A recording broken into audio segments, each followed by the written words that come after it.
అనేది కావాలి, అందుకోసం అని చెప్పేసి ఉమెన్ కి రిజర్వేషన్ బిల్ అనేది తీసుకొచ్చినాము, కానీ అపోజిషన్ వాళ్ళే దాన్ని ఓడగొట్టినారు అని చెప్పేసి ముంబైలో ఒక ప్రొటెస్ట్ చేస్తున్నారు. కానీ ఒక నిజమైన ఉమెన్ వచ్చేసి మీరు ఇక్కడ అందరికి ఇన్కన్వీనియన్స్ చేసేటట్టు ప్రొటెస్ట్ ఎందుకు చేస్తున్నారు, గ్రౌండ్ లో వెళ్ళి చేసుకోవచ్చు కదా అని చెప్పి ఒక చిన్న లాజిక్ మాట్లాడింది.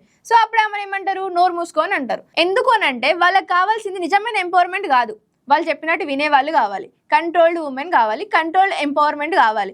సో ఇక్కడ మనం చూసుకున్నట్టయితే ఆ ఉమెన్ వచ్చేసి అంత కరేజియస్గా ఒక క్యాబినెట్ మినిస్టర్ రేంజ్ అయిననే మీరు గెట్ అవుట్ అని చెప్పేసి మాట్లాడింది. సో చాలా మంది దీన్ని చూసి షాక్ అవుతున్నారు. రియాలిటీ ఏంటంటే మన అందరం కూడా అట్లనే క్వశ్చన్ చేయాలి, ఎందుకంటే పబ్లిక్ ప్లేసెస్ లో ఎవరికి ఇన్కన్వీనియన్స్ చేయొద్దు. సో ఏదైనా ప్రొటెస్ట్ చేసుకుంటే పీస్ఫుల్ గా చేసుకోవాలి. ఇక్కడ రిజర్వేషన్ బిల్ కోసమే అన్నట్టు వాళ్ళు ప్రొటెస్ట్ చేసినప్పుడు ఒక ఉమెన్ వచ్చి ఇట్లా మాట్లాడినప్పుడు చాలా మందికి ఇరిటేషన్ వచ్చింది. సోషల్ మీడియాలో ఒక ఉమెన్ వచ్చి ఇట్లా మాట్లాడుతుంది అని చెప్పేసి మాట్లాడుతున్నారు. కానీ ఒక రియల్ ఎంపవర్డ్ ఉమెన్ అనేట ఆమె క్వశ్చన్ చేస్తుంది. ఒక కామన్ ఉమెన్, ఆమెకి ఏం పదవి లేదు, కానీ ఒక క్యాబినెట్ మినిస్టర్నే క్వశ్చన్ చేసింది అంటే ఇట్లాంటి ఉమెన్ నిజంగా మన పార్లమెంట్ లోకి వచ్చి డిబేట్స్ చేస్తే ఇంకెంత బాగుంటది. సో మనకు కావాల్సింది ఉమెన్ నెంబర్ కాదు, women voice in parliament. So మీరేమనుకుంటున్నారో కామెంట్ చేయండి.